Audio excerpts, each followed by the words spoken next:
ஒரு 1000 வருஷம் பழமையான கோவிலுடைய நிலையை பாருங்க. கிட்டத்தட்ட ராஜேந்திர சோழன் அவருடைய வம்ச விருத்திக்காக கட்டப்பட்ட கோயில் தான் இந்த கோயில் அழைக்கப்படுகிறது. இது ஒரு சிவன் கோயில். இந்த கோவில் என்ன நிலையில் இருக்குது பாருங்க. சிவலிங்கம் என்ன நிலையில் இருக்குது பாருங்க. இங்கே உள்ள நந்தீஸ்வரர் இருக்காருன்னு ரொம்பவே கஷ்டமாக இருக்குது.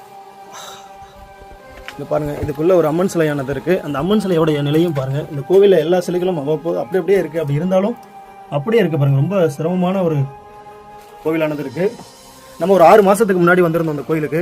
வந்து இந்த நந்தி மேலே வந்து பார்த்திங்கன்னா இந்த கட்டடமானது இடிஞ்சு விழுந்துருந்துச்சு. அப்போ நம்ம வந்து அதை வந்து அகற்றிட்டு அதுக்கு ஒரு அபிஷேகம் பண்ணிட்டு போயிருந்தோம்.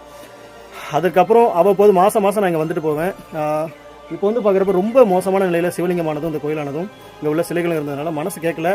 ஐயாவை கையோடு கூட்டு வந்து இன்றைக்கி ஒரு பூஜை பண்ணி ஆகணும் அப்படின்னு சொல்லிட்டு ஐயாவை கூட்டு வந்துட்டேன். பூஜை பண்ணிவிட்டு அதோடைய காணொலியும் போடுறோம், தொடர்ந்து பாருங்கள். நன்றி. இந்த கோவில் எங்கே இருக்குன்னு பார்த்தீங்கன்னா தஞ்சாவூர் மாவட்டம் திருவையாறு வட்டம் அங்கே இருக்கிற அல்லூர் கிராமத்தில் தான் இந்த சிவன் கோயிலானது இருக்குது. கிட்டத்தட்ட 1000 வருஷம் பழமையான